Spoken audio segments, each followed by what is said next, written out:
Hey guys, welcome back to my channel Piyali's diaries. তো দীঘায় আমাদের এটা দ্বিতীয় দিন এবং লাস্ট দিন।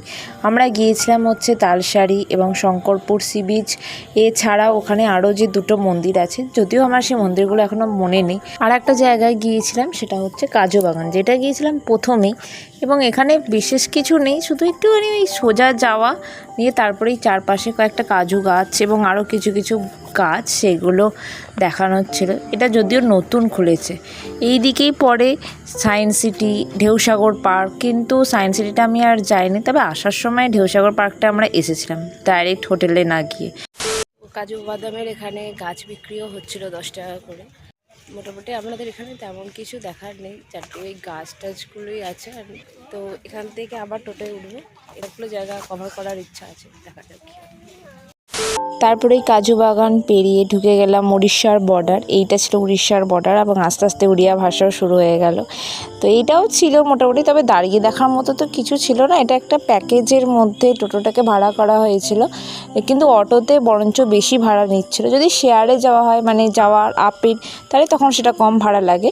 তো আমি সাজেস্ট করবো সবসময় টোটোতেই যাওয়াটা বেটার, কারণ ওটাই কম ভাড়া নেবে। এখানে তো ফটো তোলার নিষেধ, তাই ভেতরে আর ক্যামেরা কিছু করতে পারছি না।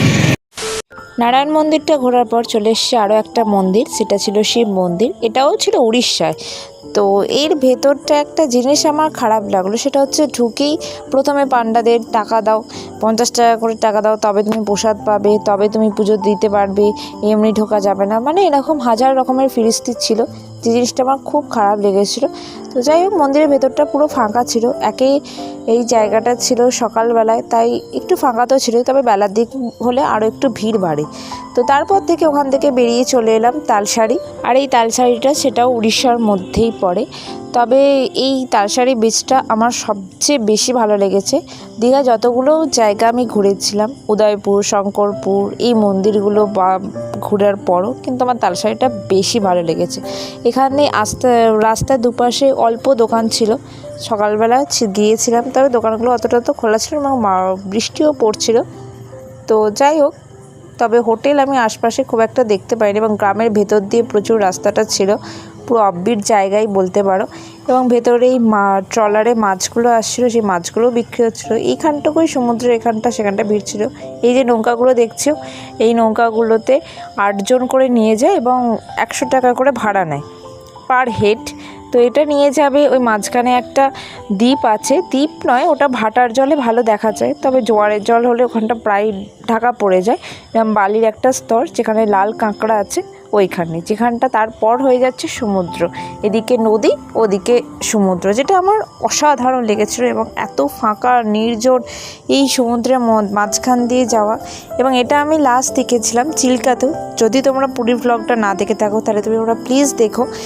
চিল্কার পর আমার যদি এর পরও একটা ভালো জায়গা হয়, সেটা হচ্ছে তালসারি। আমায় ভাসাইলি রে, আমায় ডুবাইলি রে, অকুল দরিয়ার বুঝি কুল নাই রে। আমায় ভাসাইলি রে, আমায় ডুবাইলি রে। এখানটা এত অসাধারণ লাগছে যে মানে কিছু বলার নেই। কিন্তু একটা সমস্যা হয়ে গেছে, কালকে যেমন ব্লগে তোমরা দেখলে যে আমার পাটা আমার কেটে গেছে। কিন্তু ভাবলাম যে ফার্স্টে আমি নামবো না, যেতে পারবো না, কিন্তু ওই হয় না যে বেড়াতে এসে ঘরে থাকবো বা হাঁটতে পারবো না, তাও যা হোক করে ইনফেকশন হবে কি হবে সেসব পরের ব্যাপার, আগে তো ঘুরে আসি এত সুন্দর জায়গাটা। এই যে সেই তালসারির যে বলছিলাম সমুদ্র, সেইটা চলে এসেছি। ওখান থেকে আসতে মোটামুটি নৌকায় লাগলো ওই 10-15 মিনিটের মতো।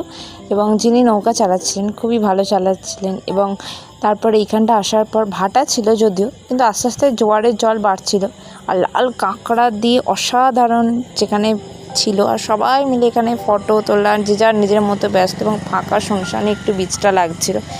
আমার তো আগেও বলেছি, এখনও বলছি, অসাধারণ লেগেছে এই তালসারি বিচ। তো তোমাদের আমি সাজেস্ট করব যে তোমরা দীঘাতে এলে এই তালসারি বিচটা হলেও অন্তত একবার ঘুরে এসো। যারা অ্যাকচুয়ালি নেচার লাভার বা একটু শুনশান যেটা পছন্দ করছো, তাদের জন্য এটা পারফেক্ট জায়গা, সেটা কাপেলই হোক আর ফ্রেন্ডই হোক।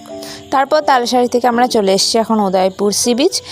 তো আমার এটা পার্সোনাল ওপিনিয়ন বলতে পারো যে উদয়পুর সি বিচটা আমার খুব একটা ভালো লাগে না, কারণ এখানে আশপাশের পরিবেশটা মানে খুব একটা মানানসই নয়। আমার মনে হয় ফ্যামিলিদের জন্য এইটা খুব একটা ভালো নয়, বন্ধুদের জন্য যাওয়া ঠিক আছে এবং আনম্যারিড যারা কাপেল আছে তাদের জন্য পারফেক্ট জায়গা, কিন্তু আমার খুব একটা ভালো লাগে না। আমার তখন মনে হয়েছিল যে এটার বদলে যদি আমি এছাড়াও উড়িষ্যার বিচিত্রপুর বলে আর একটা জায়গা আছে বা অন্য সি বিচ বা অন্য জায়গা আমি যদি ঘুরে আসতাম তাহলে মনে হয় মোটামুটি আমার ভালো লাগতো। উদয়পুর সি বিচ থেকে বেরিয়ে তারপর চলে এসেছিলাম আবার ঢেউসাগর পার্কে।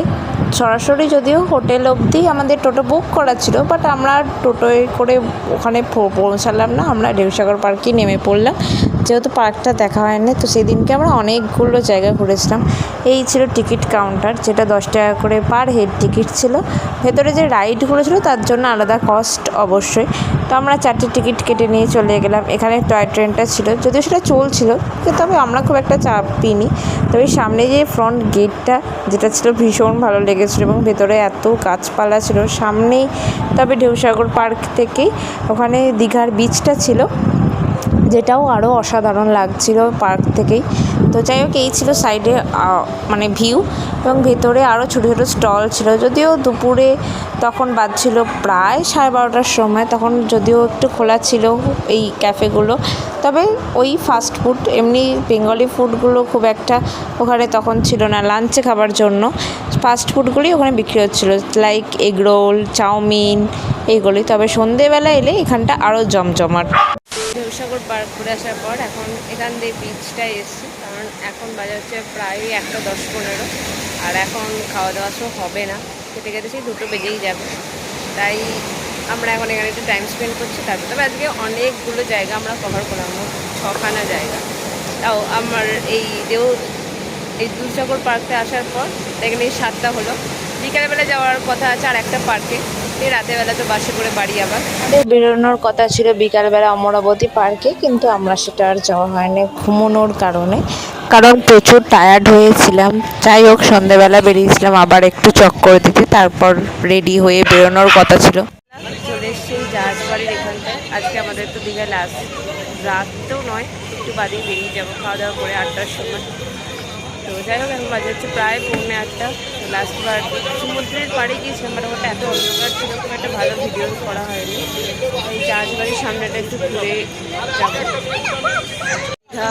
ঘোরা কমপ্লিট, তো আর তেমন কিছু মনে হয় না যে দেখানোর মতো আছে বা বলার আছে।